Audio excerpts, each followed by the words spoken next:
ఆంధ్రప్రదేశ్ రాష్ట్రంలో కొత్త ప్రభుత్వం ఏర్పడి దాదాపు సంవత్సరం రోజులు కాగా ఆర్థిక పరిస్థితి ఏమి అని చెప్పి గమనిస్తే, ఎందుకంటే ఇప్పుడు ఒక సంవత్సరం అనేది సఫిషియెంట్ టైం. సహజంగా ఒక్కొక్క ప్రభుత్వానికి ప్రజలిచ్చే తీర్పు ప్రకారము 5 సంవత్సరాల కాల పరిమితి, అందులో సంవత్సరం. పైగా కూటమి ప్రభుత్వము ఇంకా స్పెషాలిటీ.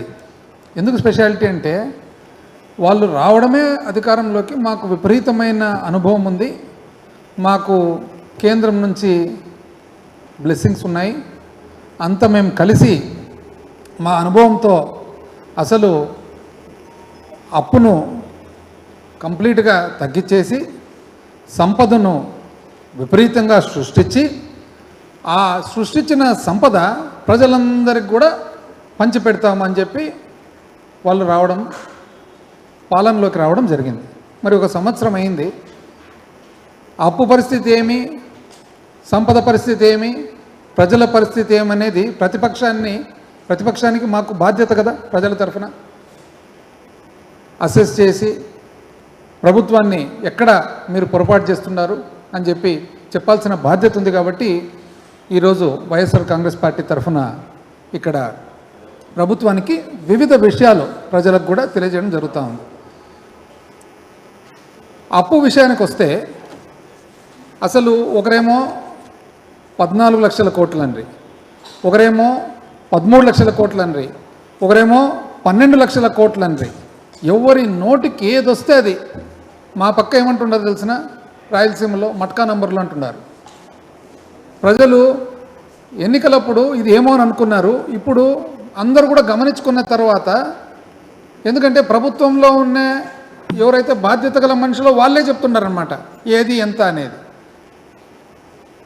ఏం సార్ ఇది మట్కా నంబర్ల మాది చెప్తున్నారు, ఇంత అన్యాయంగా అని చెప్పి ప్రజలు అంటున్నారు. ఈరోజు ఇప్పుడు ఒక వ్యక్తికి జీవితకాలం అంతా అబద్ధాలు చెప్పొచ్చు, అవాస్తవాలు చెప్పొచ్చు, అందరికీ ఒక్కసారి చెప్పొచ్చు, అందరికీ జీవితకాలం అంతా చెప్పలేము కదా. ఈరోజు ప్రజలందరూ కూడా గమనిస్తూ ఉన్నాం. వాస్తవానికి ఏమి, రాష్ట్రము పునర్వ్యవస్థీకరణ జరిగినప్పుడు, ఆంధ్ర రాష్ట్రం ఏర్పడినప్పుడు, విభజన జరిగినప్పుడు ఇంచుమించు 1,40,000 కోట్లు అప్పు ఉండగా 2014 నుంచి 19 అప్పటి కూటమి ప్రభుత్వము, పాత కూటమి, వాళ్ళు ఎంత చేసినారు అప్పు, 2,50,000 కోట్లు దానికి కలిపినారు. అంటే ఏ శాతంలో పెరిగినారు, సంవత్సరం మీద సంవత్సరం ఇంచుమించు 22.5%. అంటే సంవత్సరం మీద సంవత్సరం 22.5% పెరిగింది. మార్చు 2024 నాటికి తీసుకుంటే, అంటే 2019 నుంచి 2024 వరకు వైఎస్ఆర్ కాంగ్రెస్ పార్టీ ప్రభుత్వం దిగిపోయే నాటికి 5 సంవత్సరాలు ఎంత అప్పు చేసిండేది, కేవలం 3,32,500 కోట్లు మాత్రమే. 3,32,500 కోట్లు మాత్రమే. అంటే ఏ శాతంలో, సంవత్సరం మీద సంవత్సరం 13.5% మాత్రమే పెరిగిండేది. అంటే పాత కూటమి 2014-19 పాత కూటమి 22.5% పెరిగితే అప్పు సంవత్సరం మీద సంవత్సరము, వైఎస్ఆర్ కాంగ్రెస్ పార్టీ ప్రభుత్వం మాత్రము 13.5% పెరిగినది. ఏది, కోవిడ్ కలుపుకొని, కోవిడ్ వలన విపరీతమైన ఖర్చులు, విపరీతమైన రాబడి తగ్గిపోవడము, అతలాకుతలమైన పరిస్థితులు కూడా అంతే జరిగిండేది. కానీ అప్పు అప్పు అప్పు అప్పు అని చెప్పి చెప్తారు. ఇది కాక సంపద సృష్టి అంటారు. పోనీ అనుభవం కదా అని అందరూ అనుకున్నారు. ఈరోజు సంపద సృష్టి చూసినట్లయితే ఒక దాదాపు ఫిబ్రవరి వరకు, ఎందుకంటే మార్చి ఇంకా పూర్తి వచ్చిండవు కాబట్టి 2025 ఫిబ్రవరి వరకు, అంటే కొత్త కూటమి ప్రభుత్వం ఏర్పడిన తర్వాత 2024 ఏప్రిల్ నుంచి చూసుకుంటే ఎంత ఉందండి, రాష్ట్రానికి పన్ను ఆదాయం వచ్చేసి వైఎస్ఆర్ కాంగ్రెస్ పార్టీ ప్రభుత్వం దిగిపోయిన నాటికి పాత సంవత్సరం, అప్పుడు కూడా ఫిబ్రవరి వరకే తీసుకోవడం, ఎందుకంటే యాపిల్ చీనిపండు ఒకటే ఉండాలని అప్పుడు కూడా ఫిబ్రవరి వరకే తీసుకుంటే 81,400 కోట్లు ఆదాయం రాగా కొత్త కూటమి ఎంత తెలిసినా వచ్చిండేది 80,760. అంటే తక్కువ.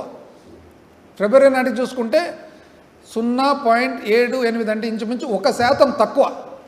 అంటే మాకంటే పరిపాలన రాదు, మాకు అసలు ఏ శక్తి లేదు. మీరు బాగా శక్తివంతులు కదా, మీకు అనుభవం ఉంది కదా, మీరు ఎందుకంటే 1% తక్కువ వచ్చినారు?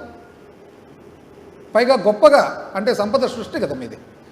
రెవెన్యూ రాబడి మొత్తం చూసుకుంటే కేంద్రం నుంచి వచ్చినట్టు కలుపుకొని చూసుకుంటే వైఎస్ఆర్ కాంగ్రెస్ పార్టీ ప్రభుత్వము 1,52,820 కోట్లు, అంటే ఇంచుమించు 1,53,000 కోట్లు అనుకోండి వస్తే, వీళ్ళదెంత 1,41,370 కోట్లు. ఇంకా తక్కువ. ఎంత తక్కువ? 7.5% తక్కువ. ఇంకా చూడండి, అంటే మాకంటే తెలివి లేదు, మాకంటే పరిపాలన చేత కాదు. మళ్ళా మాది ఒకవేళ చేతగాని పరిపాలన తెలియని ప్రభుత్వం అయితే మాకంటే 7.5% తక్కువ కదా మీ సంపద సృష్టి. మరి మిమ్మల్ని ఏమనల్లా? అప్పు మాత్రము అనర్గళంగా పెంచుతున్నారు. ఎంత పెంచుతున్నారు? అప్పుడు ఆ సంవత్సరము వైఎస్ఆర్ కాంగ్రెస్ పార్టీ చూస్తే 77,208 కోట్లు అదే సమయంలో కాలపరిమితిలో చూసుకుంటే, వీళ్ళు మాత్రము 90,558 కోట్లు, అంటే 17% పైన పెంచినారు.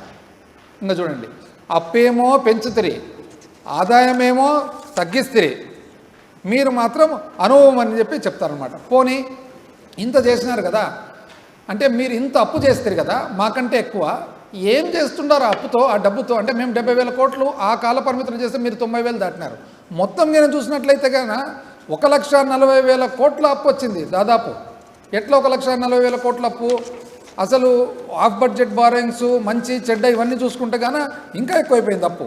కానీ మీరు చూసినట్లయితే మాత్రము, ఎందుకంటే మీరేం చేసినారు, ఫస్ట్ 11 నెలలకు 90,000 చిల్లర ఆర్బీఐ ద్వారా చేసినారు.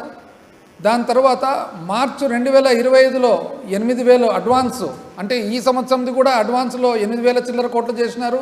మళ్ళీ ఏప్రిల్ మొదటి వారంలో 5,000 చిల్లర కోట్లు చేసినారు. ఈ నాటికి చూసుకుంటే ఇంచుమించు అమరావతి అప్పులు, బాండ్స్, సివిల్ సప్లైస్, మార్కెట్ అన్ని చూస్తే ఇంచుమించు 1,47,655 కోట్లు ఉంది. ఎక్కడికి పోయింది డబ్బులు అని? ఇప్పుడు మేమున్నప్పుడు సామాన్య మానవుని శ్రేయస్సే మాకు కావాలి, మా పరిపాలనే సామాన్య మానవుని శ్రేయస్సు మీద ఉండేది. రాజశేఖర రెడ్డి గారి ఆలోచన అంతే, ఆశయాలు అంతే, జగన్మోహన్ రెడ్డి గారి ఆలోచన ఆశయాలు కూడా అంతే.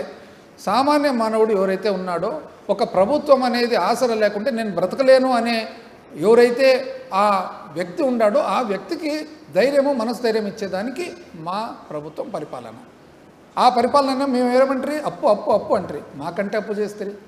మాకు సృష్టి సంపద అంటారు, మాకంటే తక్కువ అయిపోయా.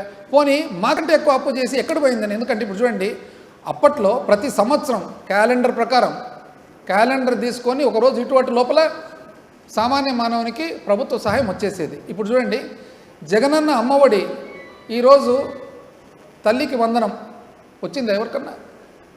రాలే. పాత జగనన్న అమ్మఒడి కూడా రాలే.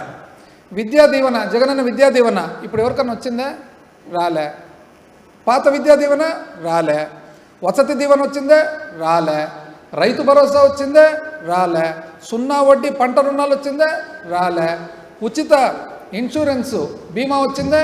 రాలే. ఒక ఇన్పుట్ సబ్సిడీ అరాకొర, దాంట్లో కూడా రోజు కొట్లాట రాలేదని చెప్పి. మత్స్యకార భరోసా వచ్చిందే? రాలే. 0 వడ్డీ పొదుపు సంఘాలకు వచ్చిందా? రాలే. వైఎస్ఆర్ చేయూత మహిళలకు వచ్చిందే? రాలే. వైఎస్ఆర్ ఆసరా వచ్చిందే? రాలే. మరి వైఎస్ఆర్ కాపు నేస్తం, ఇది చూడండి, కాపు నేస్తం కూడా రాలే. మళ్ళీ ఎవరైతే ఈరోజు గర్వంగా కులం తరఫున ముందుకొచ్చినారో, వచ్చిన తర్వాత నేను ఉండేదే ప్రశ్నించేదానికి అని అన్నారో, కనీసం దీని మీదండి నేను పార్టీ స్థాపించినదే ప్రశ్నించేదానికి ప్రభుత్వాన్ని అన్నప్పుడు మళ్ళా కాపు నేస్తం ఎందుకు రాలేదు ఇంతవరకు అని ప్రశ్నించాల్సిన బాధ్యత మీ దగ్గర ఉందా లేదండి? అందరూ సపోర్ట్ అయితే చేసింది కదా. నేతన్న నేస్తం వచ్చిందా? రాలే. చేదోడు వచ్చిందా? రాలే. లాయర్లకు లా నేస్తం వచ్చిందా? రాలే. వాహన మిత్ర ఆటో డ్రైవర్లకు, వ్యాన్ డ్రైవర్లకు వచ్చిందా? రాలే. ఈబీసీ నేస్తం వచ్చిందా? రాలే. కళ్యాణ మస్తు వచ్చిందా? రాలే. విద్యా కానుక వచ్చిందా? రాలే. ట్యాబులు, పిల్లలకు ఇచ్చిన ట్యాబులకు, ఎంతో చక్కగా చదువుకుండే ట్యాబులు కూడా మీరు నానా ఏమేమో అంటారు అబండాలు, అది కూడా రాలే. ఆరోగ్యశ్రీ 3,500 కోట్లు బకాయిలు పెట్టుకొని ఆ బకాయిల వలన నెట్వర్క్ హాస్పిటల్లో ట్రీట్మెంట్ ఇవ్వడం లేదు. ఒక్క పెన్షన్లు తప్ప మీరు ఏదన్నా ఇచ్చినారా అని చెప్పి. ఎక్కడ పెడుతుండే డబ్బులు అనేది ప్రశ్న అంతా కూడా, ఎక్కడ పోతుండే డబ్బులు అని.